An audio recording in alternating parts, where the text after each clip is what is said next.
capítulo de número 11, o versículo 20. E ouvindo, pois, Marta que Jesus vinha, saiu-lhe ao encontro.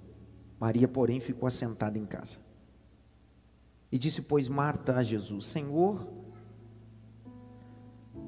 se tu estivesse aqui, meu irmão não teria morrido. Mas também agora sei que tudo quanto pedires a Deus, Deus te concederá. E disse-lhe Jesus: teu irmão há de ressuscitar. Disse Marta: eu sei que há de ressuscitar na ressurreição dos últimos dias. E disse-lhe Jesus: eu sou a ressurreição e a vida. Quem crê em mim, ainda que esteja morto, viverá. Eu queria ler o último verso. Verso 43 e 44, mais dois. 43 e 44. E tendo dito isso, clamou com grande voz: Lázaro, sai para fora. E o defunto saiu, tendo as mãos e os pés ligados com faixas em seu rosto, envolto de um lenço. E disse-lhe Jesus: desatai-o e deixai-o ir. Dê uma olhada pelo menos para 3, diga para ele assim: é noite de ressurreição.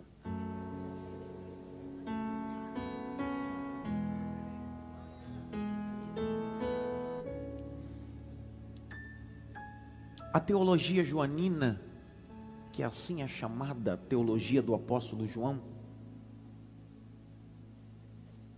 está preocupada em apresentar o Cristo homem. Essa é a preocupação do apóstolo João, tendo em vista que os seus textos, não só o texto do evangelista que nós lemos, mas as epístolas 1, 2 e 3, estão dentro de um período do ano 90 e ano 100 depois de Cristo. A ideia desses textos é combater o gnosticismo. O gnosticismo era um movimento de alta patente teológica e filosófica. Uma das coisas que esse gnosticismo acreditava era o sincretismo. E fora tudo isso, acreditava também que Cristo não veio em carne, parecia como carne. Por isso que a proposta de João sempre é apresentar Jesus em carne. Ele decide fazer isso no texto do capítulo 1. No princípio era o verbo era Deus, e o verbo se fez e habitou dentro de nós.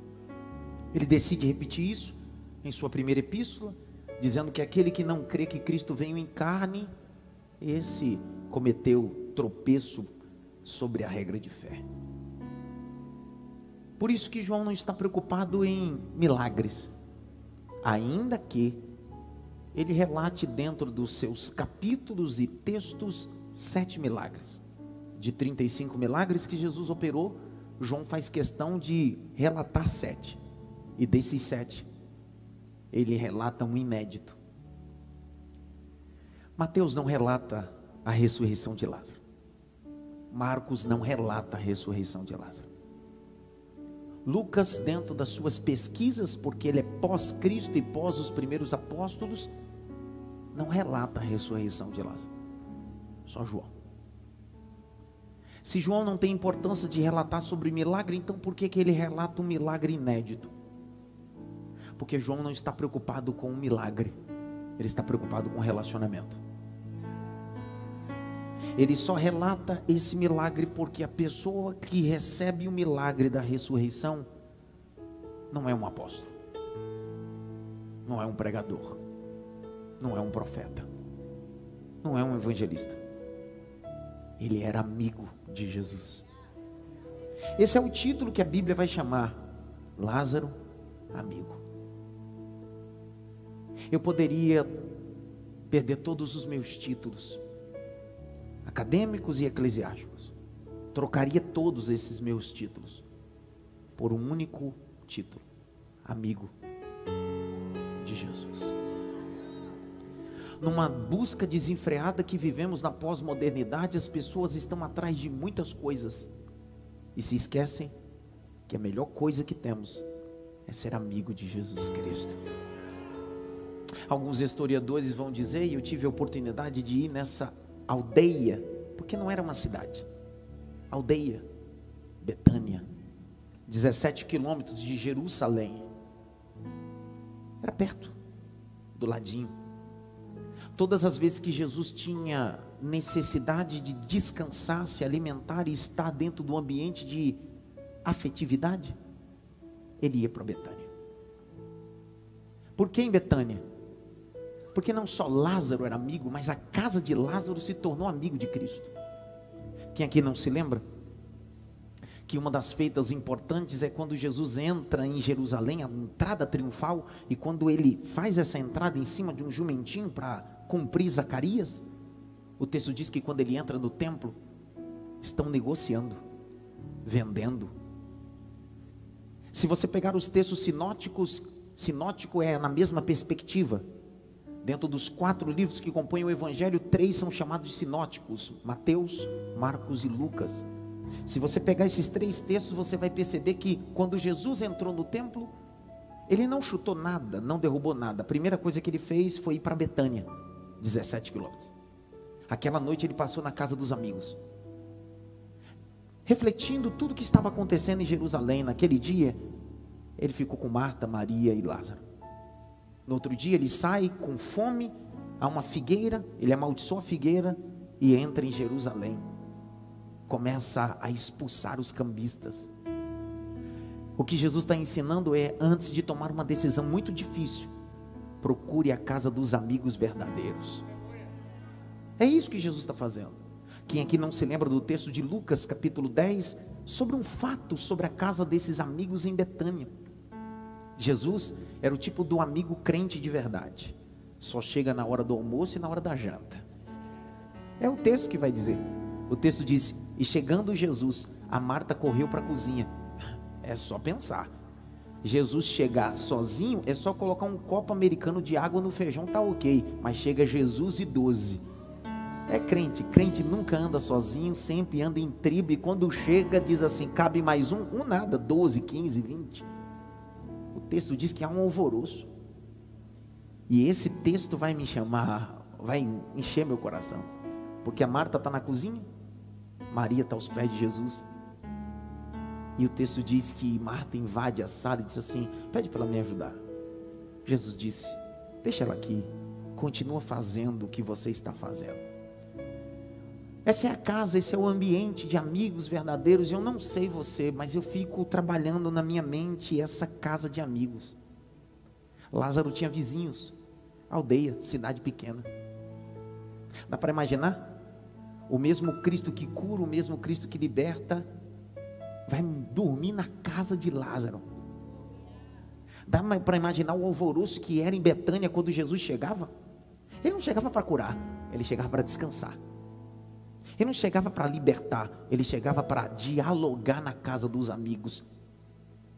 O alvoroço da pequena aldeia dizendo, aquele que cura, aquele que liberta, está em Betânia, na casa dos seus amigos. Me dá uma vontade de falar uma coisa aqui. Eu queria essa noite sair daqui acompanhado pelo meu amigo. E eu queria que ele fosse comigo para minha casa, não para curar nem para libertar. É só para ele se sentir bem na minha casa, para ele sentar no meu sofá, para ele entrar no meu quarto, para ele mexer nas minhas coisas, que na verdade já não são mais minhas, é dele. Ele é o dono de tudo, ele é o dono de tudo. Eu não sei, mas eu fico pensando que muitas pessoas tinham inveja da casa de Lázaro, sim ou não? Sim ou não, pessoal? Presta atenção, enquanto alguns faziam fila, corriam atrás de Cristo, para que Jesus pudesse ir nas suas casas, Jesus chegava na casa de Lázaro sem ser convidado. Quando a pequena Betânia tinha um alvoroço, logo dizia, Lázaro, ele está chegando. Era só ter um burburinho, os paparazos em Betânia dizia, ele está chegando por aí. Quem eram os paparazos? Os escribas, os fariseus. Gente que só registra o que se acontece, mas deixa de desfrutar o acontecido. Só que aí nós começamos o capítulo 11 e eu termino.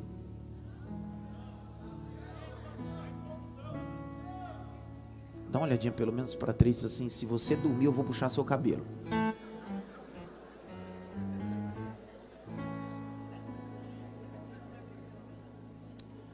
Pastor, e os careca? Toma um tapa.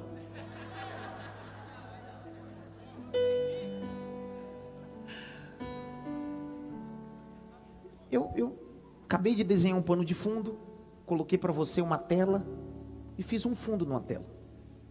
É assim que a gente apresenta um texto bíblico. Agora, vamos começar a pintar. Depois de ter esse fundo nessa tela, tudo fica mais fácil de entender o texto. Olha o capítulo 11, verso 1. Estava em Betânia, estava então enfermo um certo Lázaro de Betânia, aldeia de Marta e Maria, sua irmã.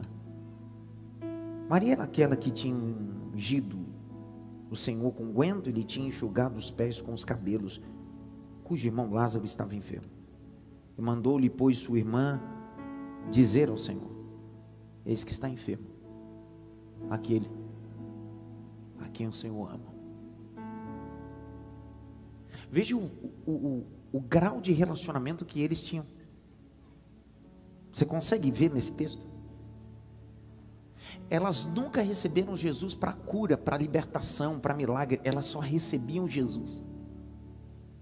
Essa cidade, na verdade essa pequena aldeia, havia sempre alvoroço pela visita de Cristo. Mas pensa comigo que um dia esse Lázaro, como qualquer pessoa, começa a adoecer. Não é a primeira vez que ele vai ficar doente. Ele já deve ter ficado doente outras vezes. Deram um chazinho para ele, um medicamento, passou. Uma gripe, uma dor estomacal, uma infecção estomacal, passou. Só que o texto está dizendo que essa enfermidade perdurou. Essa enfermidade continuou e se agravou. Se agravou ao ponto que Marta e Maria perderam o controle. E é interessante isso, porque quando eu perco o controle, Deus assume o controle. Vou tentar de novo para você entender. Você pode ser especialista em algo, só que quando isso sair do seu controle, Deus assume o controle. Elas devem ter chamado médicos da aldeia, devem ter medicado ele, certamente devem ter pedido para um especialista de Jerusalém vir, e nada mudou. Elas tiveram a sensibilidade de identificar: esse problema não é daqui, só tem um que pode resolver. E aí a casa de Marta e Maria vai transformar, ao invés de um ambiente de hospedagem, vai se tornar um ambiente de milagre. Mas antes desse ambiente se tornar um ambiente de milagre, pensa comigo. Pensa Marta lá no açougue de Betânia, no supermercado de Betânia, indo para as compras. E alguns dias os moradores de Betânia já não visualizam Lázaro, ele está acamado. Imagino Maria em seus afazeres dentro de Betânia, e começa o burburinho na aldeia: cadê Lázaro? Está viajando? E o problema se agravou em casa, e elas tiveram que começar a contar: é que ele está doente. Mas já deram isso? Já levaram para o especialista tal? Já demos todo tipo de medicamento. Já passou por todo tipo de especialista. E aí eu imagino elas chegando em casa dizendo bem assim: está na hora de enviar mensagem para aquele que pode curar meu irmão. Aí você precisa pensar assim. Vamos criando essa história na nossa cabeça para a mensagem ficar mais fácil.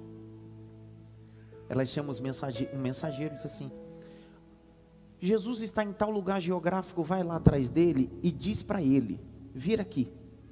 Só que essa mensagem está carregada com chantagem, porque às vezes a gente quer se aproveitar do relacionamento que a gente tem com Cristo. Eu vou de novo. Elas poderiam dizer bem assim: diz para Jesus que Lázaro está enfermo. Só que olha o capítulo 11, verso de número 3. No finalzinho, elas colocam diz que é aquele a quem Ele ama. Você já se comportou assim igual Marta e Maria, achando que só porque Deus te ama, você não pode passar por enfermidade? Só porque Jesus te ama, você não pode passar por desemprego? Só porque Ele te ama, você não pode passar pelo vale da sombra da morte? Não. Ser amigo de Cristo não te dá imunidade a coisas, te dá companhia sobre as coisas. Vou de novo. Ser amigo de Cristo não te dá imunidade. Não, eu não vou passar por isso. Não é imunidade, é companhia. Eu vou passar, mas a diferença é que eu não estou sozinho. Ainda que eu ande pelo vale da sombra da morte, eu não temerei mal algum, porque eu sei que tu estás comigo. A amizade te fornece companhia. Não pense que servir a Cristo te dá anticorpos espirituais. A partir do momento que você aceita Cristo, frequenta a igreja, lê a Bíblia, jejua e ora, ou é dizimista. Não, a partir de agora eu não vou viver problemas nenhum. Presta atenção, o amigo a quem ele amava ficou enfermo. Vai dizer para mim que agora, depois que você aceitou Jesus e começou a vir para a igreja, você acha que agora vai ser só 1000 maravilhas? Dá uma olhadinha pelo menos para ter assim, você é um brincalhão mesmo, né, cara?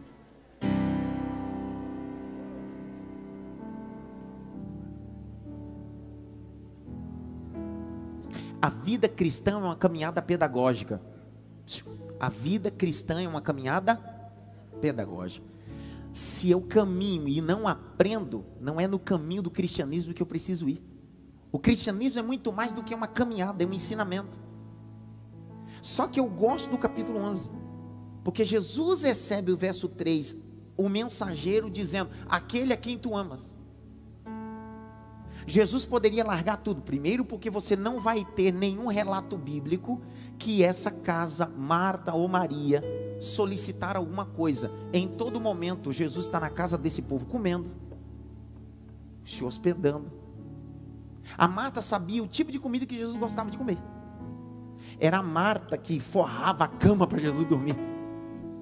Essa casa conhecia facetas do Cristo homem que poucas pessoas conheciam, intimidade. Então eles queriam aproveitar essa porta de intimidade, dizendo bem assim, nós nunca pedimos nada, nunca fomos atrás de nada, o Senhor chega aqui com 12, a gente prepara a janta e hospedagem, o Senhor vem para cá com cabeça crente, com Jerusalém, fica aqui, a gente dá apoio, e agora, aquele a quem tu ama, que é teu amigo, está doente, então por favor, dá para largar tudo e vir atender? É essa mensagem que eles estão mandando, porque parece que às vezes nós vamos saindo de um nível de amigo para mandão, achando que Jesus é meu empregado, só porque você decidiu fazer alguma coisa por ele, ele tem a obrigação de fazer alguma coisa por você. O que você faz para ele não paga a atitude que ele realizou. Ele não está preso a nada, não é seu dízimo, não é o tanto que você lê a Bíblia, não é o tanto que você jejua. Ele faz se ele quiser, ele abre se ele quiser, ele cura se ele quiser, porque a caminhada cristã é pedagógica.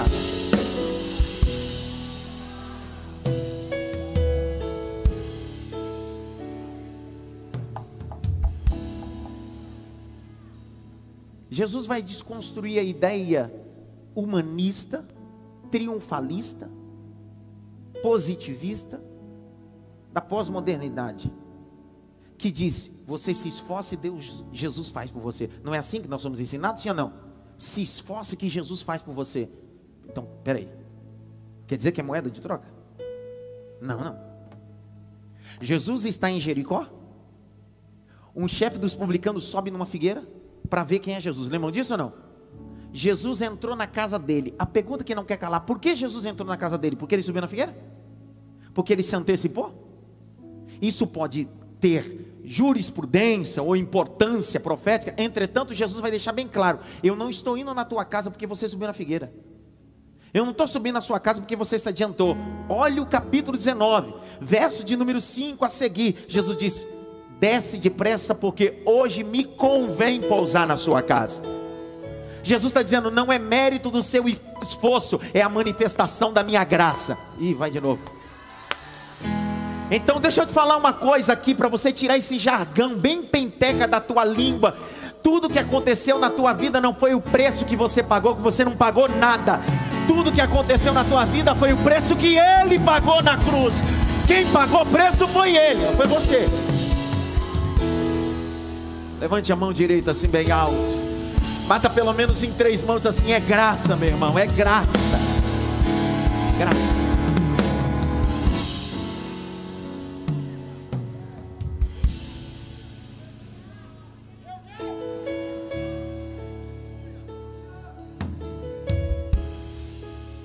Olha o capítulo 11, verso, eu estou caminhando, falta 10 minutos. E Jesus, ouvindo isso, disse: essa enfermidade não é para a morte, não é para a glória da morte, mas para a glória de Deus,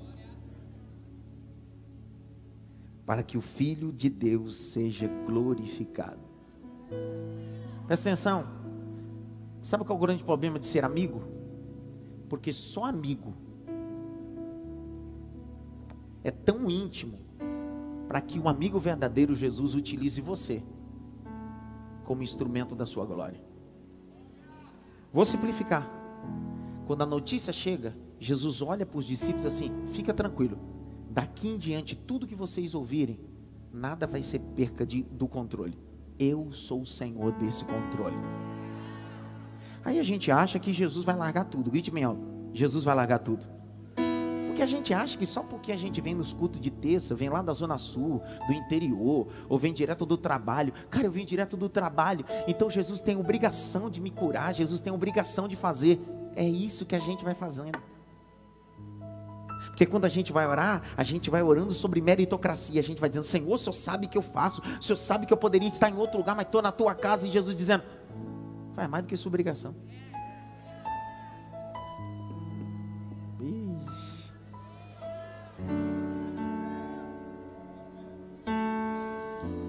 Pastor, por que tudo isso está acontecendo na minha vida? Eu só vou ler o verso 5. Se você entender, você dá glória. Se não entender, dá glória também.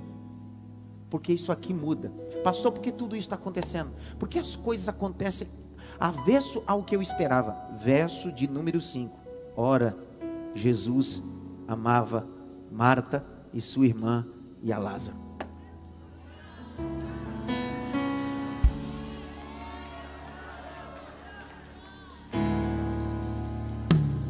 O que você está passando, isso não está revelando que Cristo deixou de te amar. Pelo contrário, isso confirma que Ele continua te amando. Nenhum pai vai poupar os seus filhos das experiências. E Cristo está dizendo: porque eu te amo, estou abrindo a porta da experiência, do milagre na aldeia, em Betânia.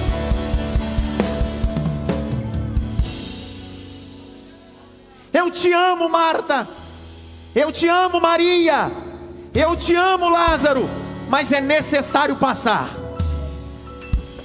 Eu te amo, mas é necessário passar. Tudo bem, vou falar até a hora que você entrar na sua cabeça. Eu te amo, mas é necessário passar por isso. É necessário passar por esse período. Mas será que Ele me ama? Ele está dizendo no verso 5: eu te amo.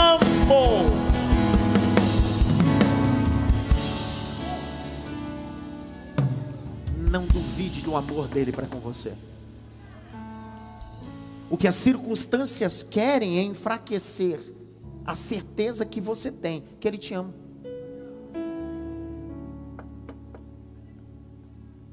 E o pior de tudo, olha o verso 6. Eu tenho 8 minutos. E ouvindo, pois, Jesus que estava enfermo, ficou ainda quantos dias? Não, tá de brincadeira, cara. Eu fico imaginando Jesus como pastor. O irmão solicita uma visita que está nas últimas. E o pastor chega depois que o indivíduo já morreu. O único que não pode se atrasar sou eu. Porque se por acaso o doente piorar e morrer, eu não terei o que Jesus tem. o máximo que eu vou ter no culto fúnebre é uma cerimônia bonita e uma mensagem bonita. Mas Jesus pode chegar depois da morte. Pode chegar 4 dias depois.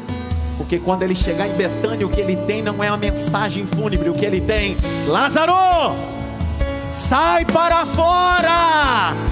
Lázaro, sai para fora! Vou liberar uma palavra. Jesus nunca chega atrasado. Ele sempre chega na hora certa.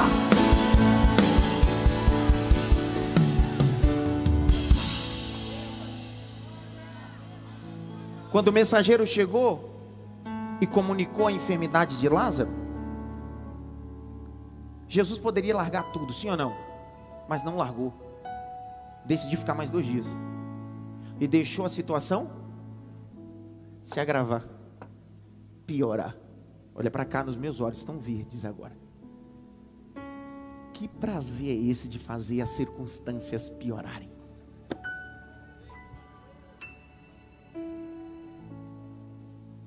Mas para que, Senhor?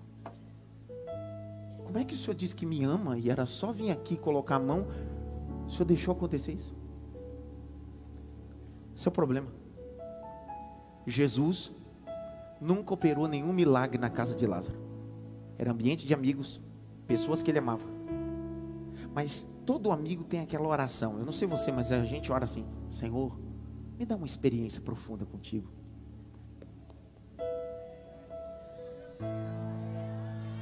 Você não sabe nem o que você está pedindo. Senhor, faz um milagre na minha vida.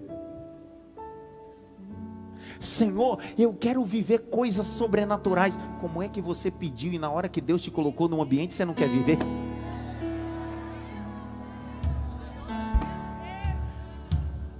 Ei, é porque eu te amo e nós somos amigos que eu decidi deixar a coisa piorar. Por quê? Porque o que você me pediu foi para curar. E eu não quero curar. Porque se eu curar, tem muita gente que pode dizer: ele curou. O que eu vou fazer na sua vida e na sua casa em Betânia é muito mais do que você pediu. O que você vai fazer? Eu vou ressuscitar.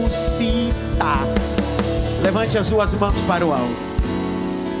Eu senti o peso da mensagem aqui no templo e em casa também. Feche os 2 olhos. Assim diz o Senhor: te levei para esse ambiente de experiência, te levei para esse ambiente pedagógico, e não é ambiente de cura, é ambiente de ressurreição. Eu sou o Senhor que anula o divórcio. Eu sou o Senhor que muda o decreto de uma doença em metástase. Eu sou o Senhor que mexo na Receita Federal. Eu sou o Senhor.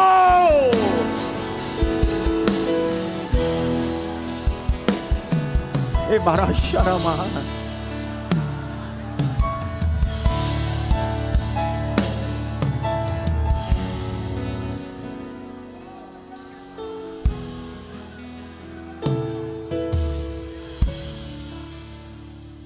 Eu e minha esposa perdemos 3 filhos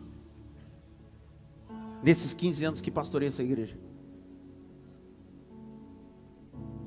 Só quem perde filho sabe do que eu estou falando. Ainda que seja aborto, sabe do que eu estou falando. Criar expectativa de 3, 4, 5 meses. E o último, uma ectópia, tirou a trompa. Deus mandou Davi.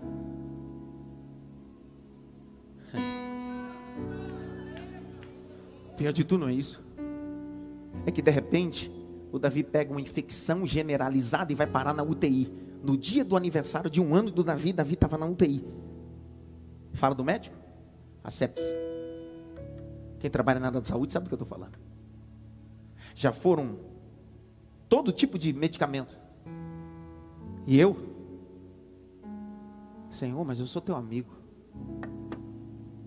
Eu cuido da tua obra e cuido dos teus. E por que o Senhor me deixa passar por isso? Simples. O que Deus estava dizendo é: você só pode falar de uma coisa quando você passa por isso. Deus está te levando para ambientes de experiência, não é teoria, é conhecimento. Pega na mão de alguém e diz assim: Deus está te levando para um ambiente de conhecimento.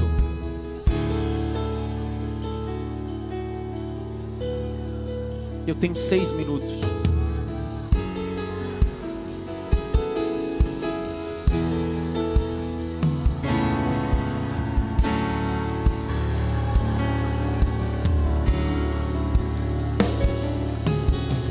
Aí, lá vem Jesus. Ele chega, ó, olha para cá, para terminar. Eles mandaram o recado. O Lázaro piorou, morreu. Imagina o burburinho em Betânia. Cadê amigo de vocês?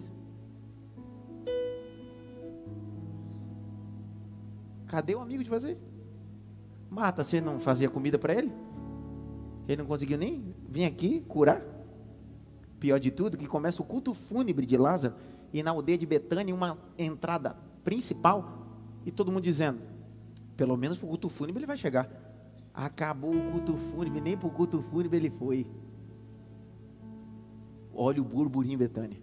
O contejo levando o corpo de Lázaro, porque não era sepultado, era colocado numa cavidade, e todo mundo indo até esse local, e todo mundo em Betânia. Parou Betânia, o amigo de Jesus morreu. Está todo mundo indo para ver se Jesus chega. Pior de tudo, Marta e Maria, em todo o tempo que elas vão caminhando para o sepulcro, eu imagino elas duas olhando para trás, dizendo assim: ele vai chegar, ele vai vir. De repente coloca o corpo de Lázaro e rola pedra, e começa a sair um ou outro, e eu imagino Marta e Maria ficando de frente àquela pedra, e olhando para a estrada principal, dizendo: ele não curou, não veio para o culto fúnebre, e nem sepultou, e ele diz que é meu amigo, e diz que me ama.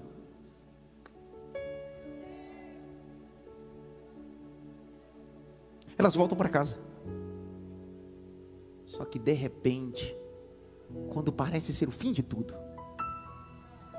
Jesus reúne os discípulos assim: agora é chegada a minha hora de ir para Betânia.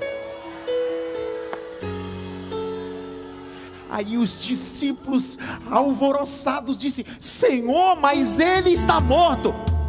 Eu gosto da fala de Jesus. Jesus olha para eles assim: que morto, rapaz?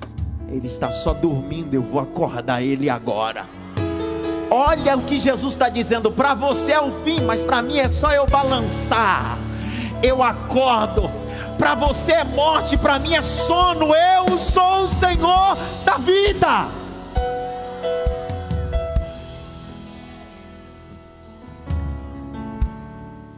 Jesus está indo para Betânia. Quando ele chega na porta da aldeia, antes de Jesus entrar na aldeia, já tinha um grupo de fofoqueiros. Grite bem alto: fofoqueiro. Fofoqueiro é um departamento antigo das igrejas. Sabe o que é um departamento? Toda igreja tem. Ah, pastor, eu saí daquela igreja porque aquela igreja tem fofoqueiro. Ô cabeção, lá tinha 100 pessoas, menos fofoqueiro. Aqui tem mais fofoqueiro. Quanto mais gente, mais fofoqueiro. Qualquer lugar tem fofoqueiro. Jesus está indo para Betânia. Antes dele entrar na aldeia, um grupo de fofoqueiros diz: eu não acredito que ele está chegando agora. O cara foi velado, o cara foi sepultado, já está há 4 dias, ele vem aparecer agora. Sabe o que fizeram? Correram na casa de Marta e Maria, porque notícia ruim bate na porta. Ninguém traz uma palavra de vitória, mas palavra de fofoca. Olha lá, se eu não estou brincando. Capítulo 11, verso 20. Lê aí, Jaque. Lê, Jaqueline. Vai, Jaque. Você estava de licença, Jaque. Marta, quando soube que Jesus estava chegando... Então, você entendeu o que eu estou falando? É crítica textual. Presta atenção. Soube por quem? Alguém. Não foi revelação. Um anjo apareceu. Olha, Jesus está vindo. Não. Fofoqueiros. Os caras foram lá fermentar ela. E ela tem um temperamento. Ela não é fleumática. Não é melancólica. Ela é sanguínea. Com força. Ao cubo. Quando como é que é? Eu fiz comida para ele. cuidei dele. Eu nunca pedi nada. Pedi que ele viesse aqui curar meu irmão. Ele não veio, nem curou, nem pregou no culto fúnebre, nem sepultou. Agora quer aparecer aqui? Essa Marta levanta-se virada na unção do nordestino, cara. Porque tem umas nordestinas que é brava. Essa Marta tinha um viés nordestino. Olha só, vai. Foi encontrar-se com ele. Você precisa ler o texto desse jeito, com esse fundo dessa tela. Ela não está indo encontrar dizendo assim: que bom te receber, tua presença que nos trouxe alegria. Não, ela está indo virada. Ela está indo para tirar satisfação. Ela está indo no mínimo com um tamanco na mão. Disse: agora eu vou. Não é possível. Ela foi ao encontro dele. Não é ele que vai ao encontro dela, é ela que vai ao encontro dele para tirar. Lê, vai, Jaque. Maria, porém, ficou sentada em casa. Então Marta disse a Jesus: se o Senhor estivesse aqui... Presta atenção. Ela está conjugando o verbo no passado. Lembre-se que na língua portuguesa nós temos tempos verbais de pretérito. Entretanto, no hebraico não existe, só existe 3 tempos verbais: passado, presente, futuro. Então na regra gramatical verbal do hebraico não existe outro tempo, só existe esses 3 tempos. Por isso que Jesus disse: eu sou o mesmo ontem, hoje e eternamente. Ele diz: eu estou em todos os tempos. Só que ela utiliza a expressão, o verbo no passado, estar. Se o Senhor estivesse, continua: o meu irmão não teria morrido. Mas também sei que mesmo agora, tudo que o Senhor pedir a Deus, Ele concederá. Então presta atenção. Ela está dizendo assim: o Senhor chegou atrasado, mas o Senhor é assim com ele. Pede aí. Dá uma olhadinha pelo menos para 3 assim. Você é forgado, hein, mano? Forgado. Sabe o tipo da coisa que Jesus não faz no nosso tempo, e quando Ele decide fazer no tempo dele, a gente diz bem assim: fez mais do que obrigação. Meu Deus. Só que olha o verso de número 24. Lê, Jaque.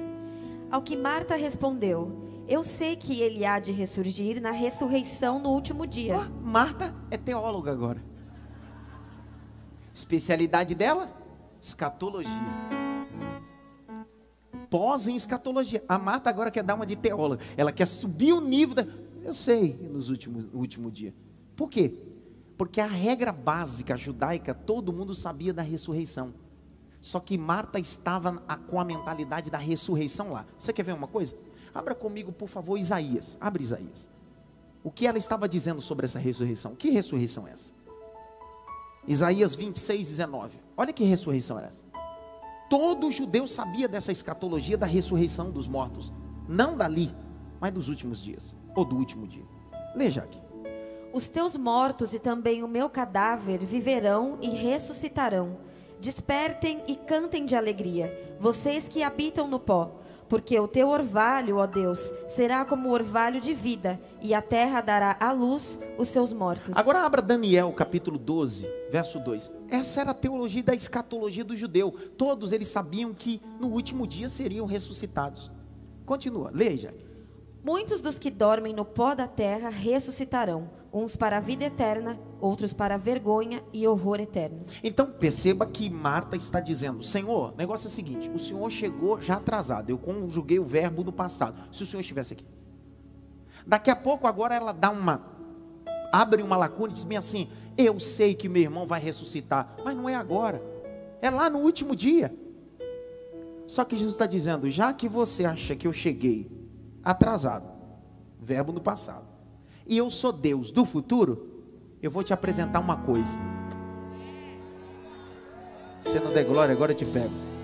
Eu não sou só o Deus do passado, eu não sou o Deus do futuro.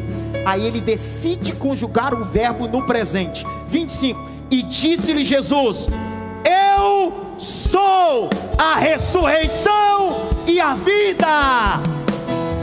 Não eu serei, não eu fui, eu sou. O que Jesus está dizendo é: o que eu tenho para você não é para amanhã, é hoje. É hoje. É hoje. Acabou meu horário. Acabou. Tinha mais duas coisas para falar aqui, tão interessante. Aquelas coisas maravilhosas. Eu fui fazer até um curso de autópsia essa tarde. Fui fazer um curso de legista. Eu tô quase um legista, estou me sentindo um legista aqui hoje. Por quê? Porque de repente Jesus vai até o sepulcro, e a primeira coisa que Marta diz é: não mexe com essa pedra. Por que não mexe? Porque já cheira. Por que nós temos mania de não querer mexer em pedras que a gente diz que colocou em situações? Porque se mexer cheira mal. Porque nós não temos a capacidade de ressuscitar. Essa noite Jesus está dizendo: vamos mexer nessa pedra? Sabe essa situação que você disse, vamos pôr a pedra em cima? Jesus diz assim: vamos tirar a pedra e vamos ressuscitar. Você só escondeu a situação. Eu vou melhorar a situação. Vou de novo. Aí eu fui estudar essa tarde, mas 5 minutos eu termino, porque eu penso que isso é importante. Eu fui pesquisar sobre legista, sobre estado de putrefação, para entender o cenário que Jesus tira a pedra, tá? 4 dias. A decomposição do corpo humano tem 5 etapas. Quantas etapas? Essas 5 etapas podem durar de 2 semanas a 10 anos. Então são 5 etapas. Essas 5 etapas, até serem concluídas, ela pode ter uma demanda de 2 semanas a 10 anos. Legistas, fisiologistas, gente do IML sabe do que eu estou falando. Então todo indivíduo, quando morre, passa por essas 5 etapas. Primeira etapa dela: autolice. A autolice é quando o indivíduo morre, e 1 hora depois da sua morte, a interrupção sanguínea. E a primeira coisa que acontece nessa 1 hora, o indivíduo fica gelado. Segundo processo, estado de putrefação, que acontece das 12 horas após a morte até as 24 horas, que é o estado de decomposição, putrefação, que o indivíduo começa a ser deteriorado de dentro para fora. O suco gástrico, que tem o poder de dissolver toda a comida, agora será rompido e vai começar a comer o indivíduo. Porque o indivíduo no estado de putrefação não é comido de dentro para fora, ou devorado de dentro para fora, de fora para dentro, mas de dentro para fora. Só que existe o terceiro.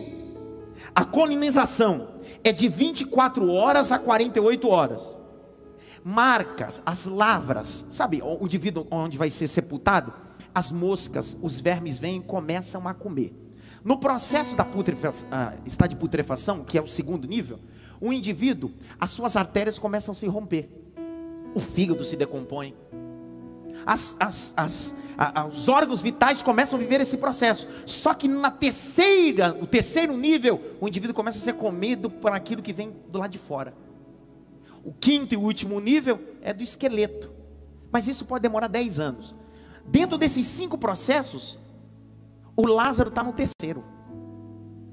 Lázaro entrou de gelado, Lázaro entrou no processo de putrefação, e Lázaro agora, porque está dentro do contexto de 4 dias, os insetos já estão no corpo de Lázaro.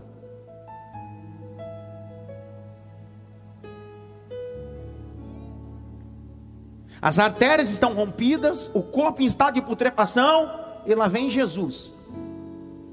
Tira a pedra.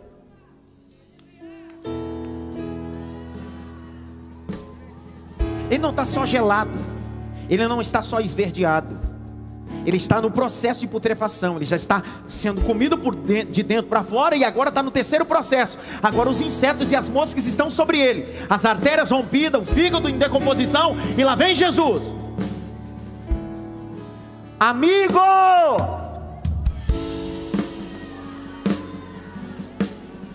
Segundo Eclesiastes capítulo 12, diz que o indivíduo quando morre, o seu corpo vai para a terra, e o espírito volta a Deus, e a alma segue-se o juízo, porque o indivíduo é formado de uma tricotomia, corpo, alma e espírito. Então quem está no sepulcro não é a alma de Lázaro, nem o espírito de Lázaro, porque no dia que Lázaro morreu, o espírito foi aos céus. A alma de Lázaro está seguindo o juízo. A única coisa que tem no sepulcro é a matéria em estado de decomposição. Jesus abre e diz-me assim: Lázaro! A voz de Jesus não vai só horizontal em direção ao corpo de Lázaro. A voz de Jesus vai também vertical. Está dizendo: espírito, volta para o corpo. Alma, volta para o corpo. E nesse processo as artérias voltam a se ligar, o coração volta a bater, o cérebro volta a ter sangue, o fígado começa a ser restaurado, os insetos começam a sair. Lázaro ressuscitou!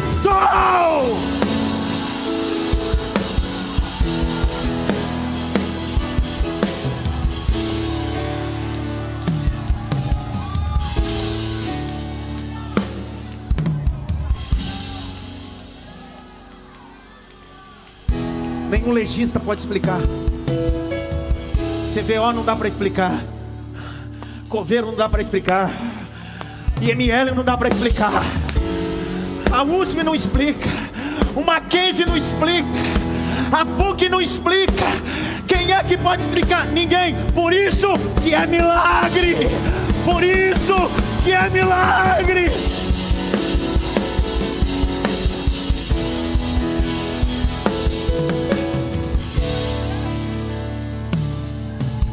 Let's go, Lázaro. O texto diz: e saiu Lázaro,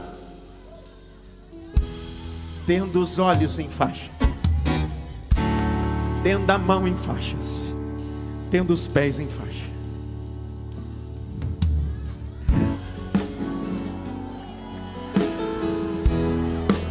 Betânia, assim é. Porque a mesma turma que foi no dia do sepultamento, está todo mundo dizendo: eu quero ver o que ele vai fazer.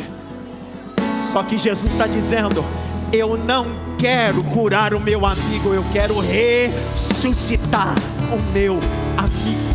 O que os teus olhos não viram, o que o teu ouvido não ouviu, o que não subiu ao coração, é o que Deus vai fazer, vai realizar. Eu estou liberando essa palavra. Deus me chamou para ser profeta da palavra. Há uma mensagem de vida, há uma mensagem de ressurreição. O Brasil será ressuscitado pela mensagem do Calvário.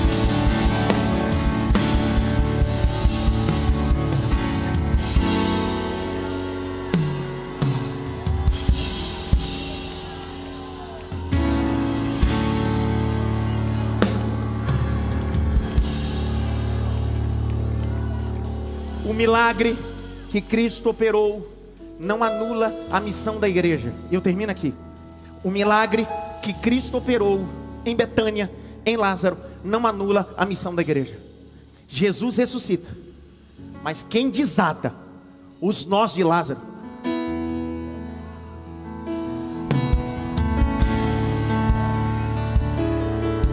Deixa que ressuscitar Jesus faz. Mas igreja, o nosso papel é desfazer os nós da morte na vida das pessoas. Deus está habilitando uma igreja não denominacional só, mas uma igreja viva, que sai pelas aldeias, sai pelos valados, sai pelos prostíbulos, sai pelas comunidades, sai pelos palacetes, dizendo: eu vim desatar nós, porque Jesus já ressuscitou. Fique em pé, senão prega até meia-noite.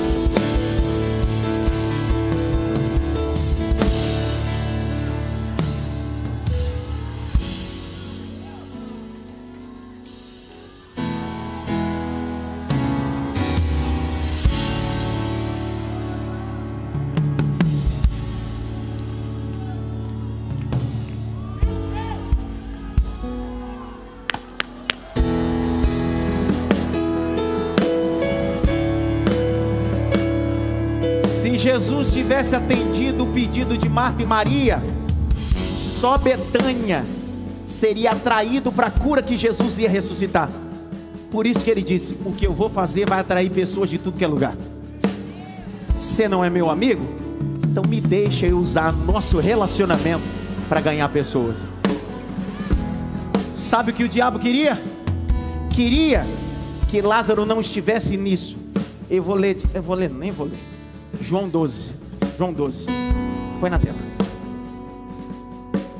11, Jesus ressuscitou ele. No 12, é o que vai acontecer a partir de amanhã na sua vida. Prepara o culto de ação de graça. Prepara a festa, porque é ano de Ageu. Jaque, lê aí, lê. Vai, Jaqueline, vai. 6 dias antes da Páscoa, Jesus foi para Betânia, onde estava Lázaro, a quem ele tinha ressuscitado dentre os mortos. Vai. Prepararam-lhe ali uma ceia. Marta servia e Lázaro era um dos que estavam à mesa com Jesus. Vai! Então Maria, pegando um frasco de perfume de nardo puro, muito precioso, ungiu os pés de Jesus e os enxugou com os seus cabelos. Agora olha o verso 9, é o que vai acontecer na tua vida. As nações serão atraídas por aquilo que o teu amigo fez em você. Lê, Jaqueline! Uma numerosa multidão dos judeus ficou sabendo que Jesus estava em Betânia. Eles foram até lá, não só por causa dele, mas também para ver Lázaro, a quem ele tinha ressuscitado dentre os mortos.